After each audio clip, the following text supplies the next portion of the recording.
welcome to another lap guide. This time we are at Dragon Trail Gardens in reverse. We're driving the WRX, which is very suited to this track. Easy to drive, which gives you great confidence during the race. Let's jump in.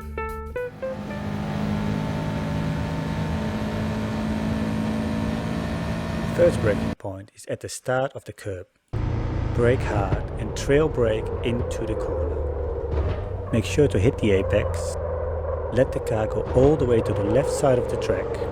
Rotate the car and as soon as you point in the right direction, step on it.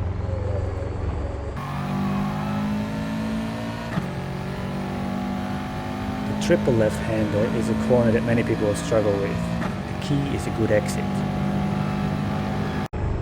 The first of the three corners you don't really have to brake much. You can see that I trail brake a little bit just to get the car to rotate. You should aim to hit the second apex, go wide to the right, miss the third apex, stay on the right side and get on the throttle as early as you can. The next corner has a blind apex, which is always very hard to judge. Start turning in at the cone or at the brake in the barrier. Trail brake a little bit to get the car to rotate. Don't go too far to the left. And turn in for the left-hander. When you do it right, you don't have to lift. The next section is flat out. Brake at the 100-meter mark. Brake hard for a little bit. Ease off the brake while you're turning in. Since there's a straight following this turn, you should go for a late apex. Looking back at this video, I don't think I took it late enough.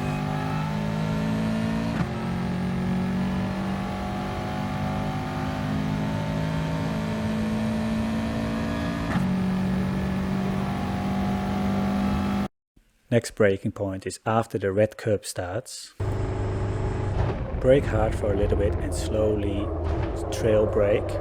Hit the apex, stay on the right side of the road. Take the left-hander with plenty of curb and accelerate fully out. And when you do it well, you don't have to lift for the last corner.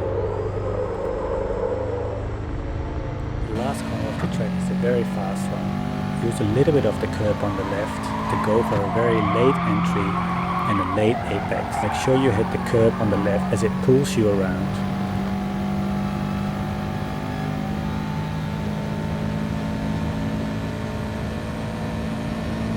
Alright, let's have a look at that at full speed and let's focus on track position.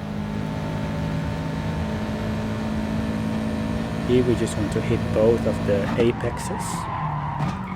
Go very deep in the corner, not past the white line, as it will be slippery and give you dirty tires. I think there's a little bit of time left here, as when I get out of the turn you can see there's space on the left, so I'm not pushing the car to the full extent. Stick to the right, take a little bit of the curb here. Okay, now we can touch the first apex, touch the second apex, I miss it here, go wide on the third one and hit the fourth one. Looking back at it, I'm a little bit wide. I think that if I would have hit the second apex, I would have had a faster run. Like I nearly touched the red stuff here, which is extremely slippery. The next turn you can take a bit of the apex, but you can see that the car wobbles a bit because I hit the apex a bit too hard. The WRX is pretty good at handling a bit of this disturbance. If you would do that on a car like the Alfa Romeo, you'd be in trouble. Which is one of the reasons why the WRX, I think it's a very good car for the race. The next sharp corner is where a lot of time can be won. When I look back on its footage, I feel that I should have stayed on the left side a little bit longer and go for a little bit of a later apex.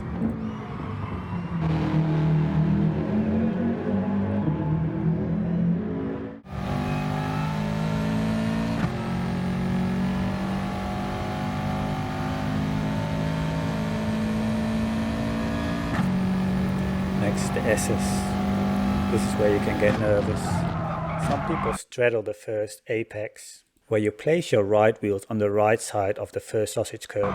This is probably faster, but it will most likely throw the car up in the air. So you can do this for quali, but definitely don't do that in the race.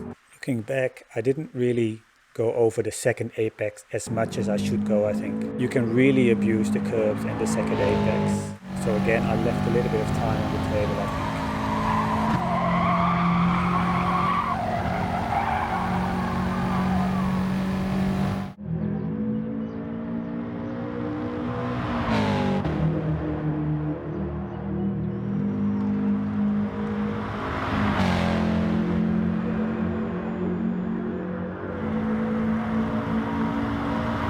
Alright, going back to qualifying. I think I can shave off a little bit more of this time, mainly by positioning the car slightly better on the track. See you in the races.